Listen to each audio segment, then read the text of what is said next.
So you're a big-hearted guy, maybe a nerdy dad like me. Now you're facing divorce and separation. You feel like you're stuck in a cycle of unfamiliar emotions, overwhelmed, unable to stem the tide of different forces that are moving to destroy what remains of your relationship.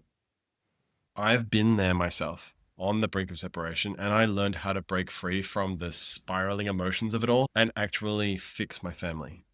My marriage collapsed. I found a program. I became a coach. I actually loved helping. Now, I'm writing a book and running this YouTube to share the lessons. Oh, and I did save my family. So, stay with me as we explore what I call the comfort trap. And I'm going to talk about how you can escape it for good too. And there are some surprising side benefits of getting out of this loop. When you finish watching, click the link in the description for a free resource that's going to help you to save your relationship. More stuff like this that you can read through. So, understanding the comfort trap. Well, what is the comfort trap? The comfort trap is a cycle where your initial motivation burns too hot. You hear the thing about like bad things come in threes. It's not true. It's only because of this loop, this comfort trap that, oh, so my partner wants to leave me. So I'm falling apart emotionally. I'm not going to be able to temper my emotions, and that's going to bleed into my actions at work. And then I'm going to lose my job. And then because I lost the job, I'm going to get behind on my payments and I'm going to lose the mortgage. Bad things come in threes is only because of this comfort trap. When we just fall apart like that, when we don't create a little buffer between emotion and action, you just end up 50 paces back from where you wanted to be. I'm going to show you a clip here that I think speaks to this problem really, really well because it's something that I've talked about with so many different clients. This amazing dude who's hesitant to ask, how do I cope with the overwhelming sadness of my situation? I've increased my daily meditations. I've doing box breathing every time I start to feel sadness creep in. I've journaled how I feel, exercise, started the lessons again for the third time to distract myself with fresh motivation. But today in particular, I keep finding myself feeling pretty overwhelmed with sadness. And I want to let things go, but knowing that doesn't make things feel actually better. He's doing all the right things, but what's actually going on here? The comfort trap. So this is where you've answered the call. You've started your journey. You know that you want to fix your relationship. You know that you want to get your partner back, and your motivation's low, but it's rising. Is your motivation here okay? And you really would quite like to fix things. So you start setting out with the destination in mind. I want to try and fix this. I want to try and walk towards the goal. Conventional wisdom, that's the way to go, right? You have a goal, start walking towards it. Yes, but what happens with the comfort trap is that we get to a point where our motivation goes past the point of being quite balanced, this golden zone of motivation, and we actually start to get into this danger zone of motivation where we're so focused on that destination, we're so focused on getting the outcome, we're so focused on making some headway and getting our partner to see things differently.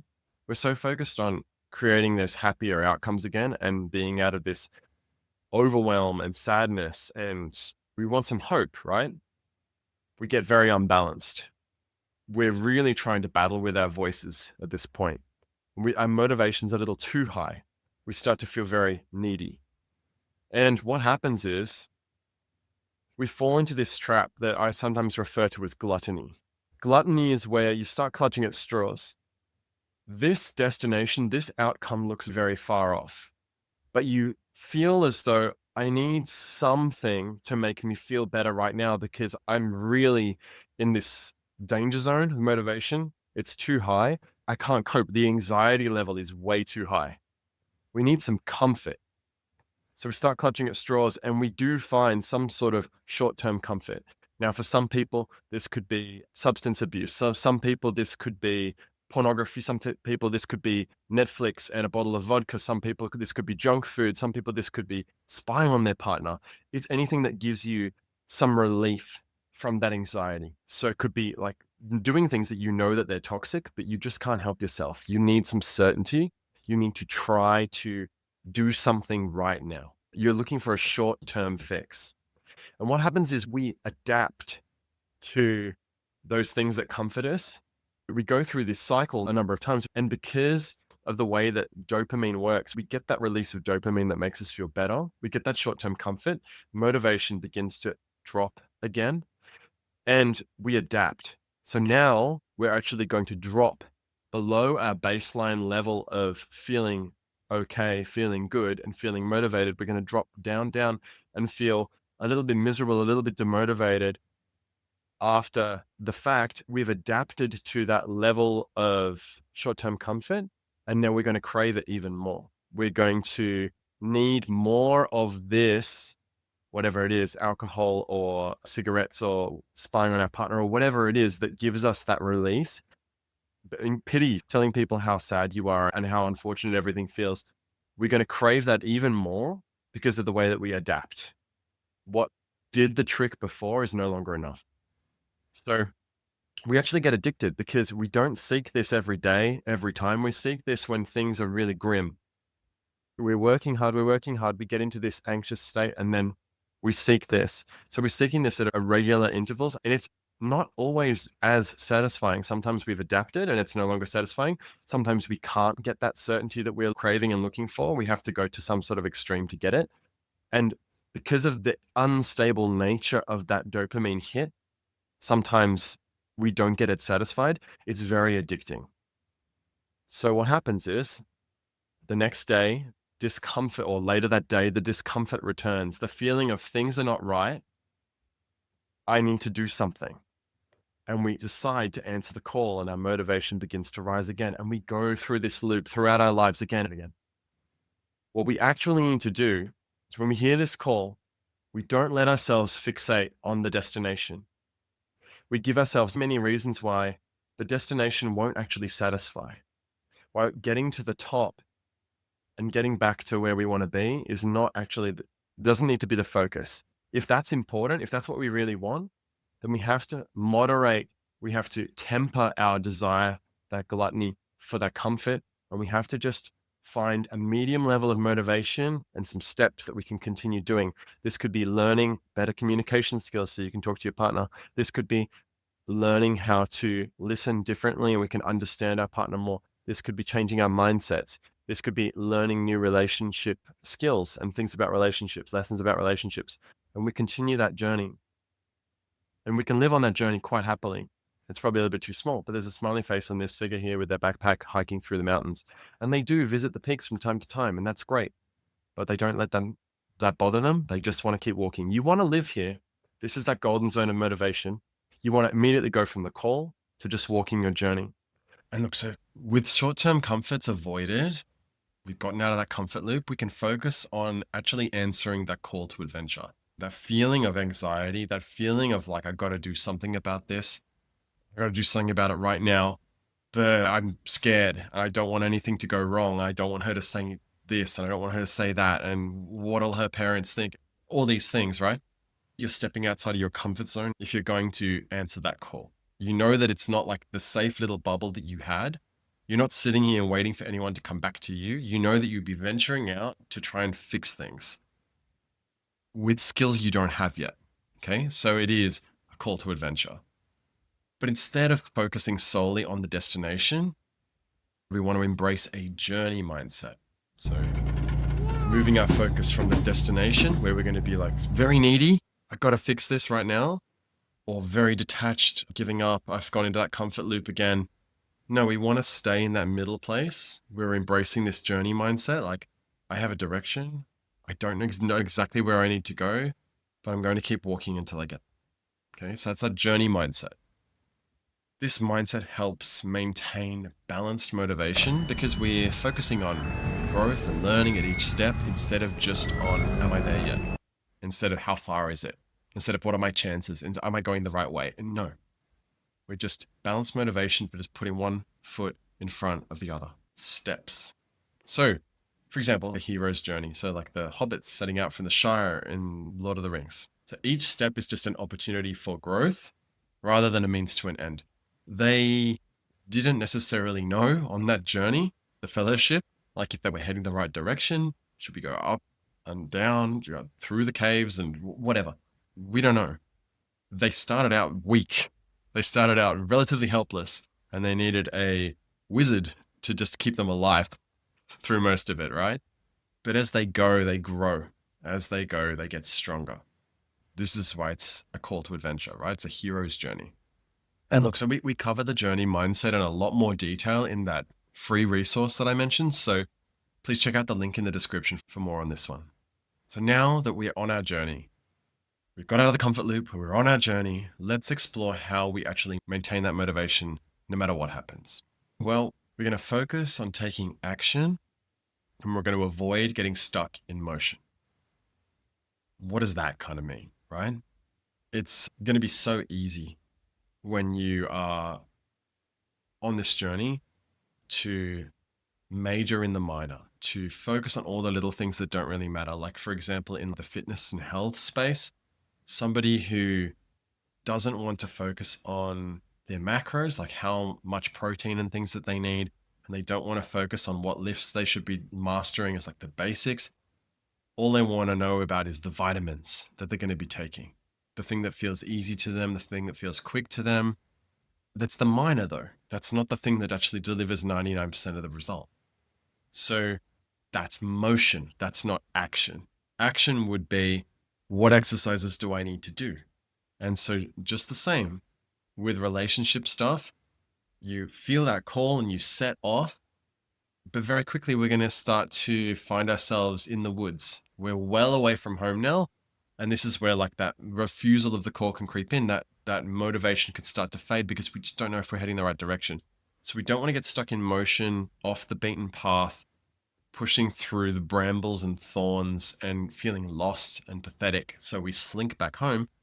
We want to actually figure out, okay, what are the steps that are going to actually make a change around here? And there are so many things that we can do once we actually have some lessons to inform those steps.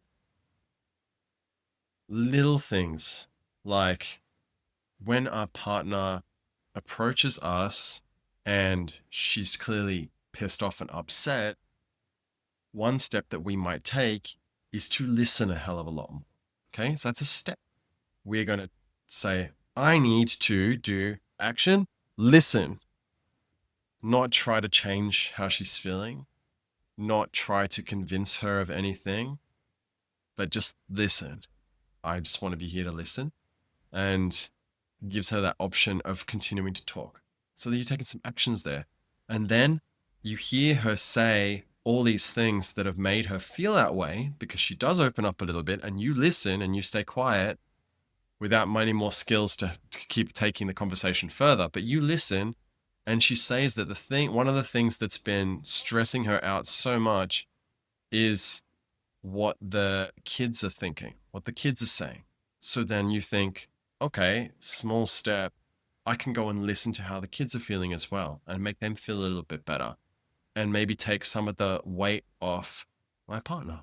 So there you go. Straight away, you've created a little bit of safety and a little bit of admiration, and you only need safety, admiration, and alignment, and you guys are back together. It's that simple. So these are steps. What are the little steps that I can take to create some safety so she can open up and share more of what's going on and think of my intentions in a better light? And for admiration, like, what are some of the things that I can do that will help me to admire myself, help me to be someone who's worthy of admiration? I'm just like, I want to do this because it's the right thing to do. And things that she might admire that are aligned with what she thinks is cool. So there's so many steps for all of these things, right? So we want to take these small steps by not getting stuck in motion, by actually taking action. We want to do this consistently. And as these actions accumulate over time, that's going to create real meaningful progress. Instead of sprinting towards the goal, which is what we all kind of do, right? We feel this, I've got to fix things. It's very important. I've got to do it right now, and nothing should stand in my way. And we sprint towards the mountaintop, and we break our ankle, and we go back home and sort of cry about it. And we're back further than square one, right? But it's a marathon. It's not a sprint. So pacing yourself is going to allow you to keep that motivation because you just keep taking the right actions. You're heading in the right direction, one day at a time, not really counting the steps, not really worried about how long this is going to take. We're expecting it to take a while, and we just keep pacing ourselves, and we build confidence with each small step. And that's a victory in itself. Let's kind of wrap all this up with how these insights can actually transform your relationship from dysfunctional into a really loving relationship full of safety, admiration, and alignment. Really breaking free from the comfort trap that we talked about, that requires recognizing that cycle and taking that consistent action on that hero journey. And these insights matter because they are the thing that's going to empower you to actually take back control over that journey, that relationship journey. Like the two of you have been on for a long time together and you didn't necessarily know how to steer that or lead that journey. So she's wandered off to do her own thing, and it's up to you to go on that quest to bring it back if that's what's going to happen. And now, as a bonus for all this, like not only that, what I've seen time and time again is that becoming aware of this comfort loop and recognizing the voices that are making you feel so anxious, that are filling you with all of this emotional turmoil, recognizing those voices and knowing when to refocus yourself from motion back into action, back onto the journey, back into the steps. That's made me perform so much better at my work as well, in my pursuits, in my fitness. Being able to do this, it's massively beneficial in lots of different ways. So this works for everything. Okay. Now, not just me as well. I've managed to coach many people to break some seriously damaging habits by recognizing this particular comfort loop. It's something that afflicts us all so easily, and it stops us from making progress in our diets, and it stops us from getting the better of addictions, and those addictions just get deeper and deeper, and it stops us from ever kind of getting out of whatever ruts that we find ourselves in. So just being able to recognize this loop, bring ourselves back to that journey and take those steps, that's incredibly powerful.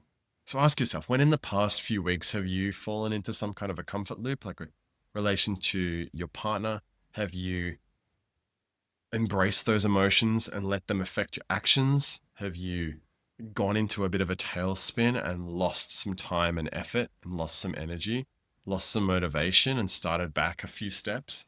If you've fallen into that kind of comfort loop, ask yourself, what steps do I need to take for that particular problem, whatever it is, so that I can temper my emotions and take action instead of falling into motion next time? Let me know in the comments. And if I've given you any value here, please hit subscribe for more videos on restoring your relationships. And remember, every step forward is progress. You just need to keep moving along that journey. All right.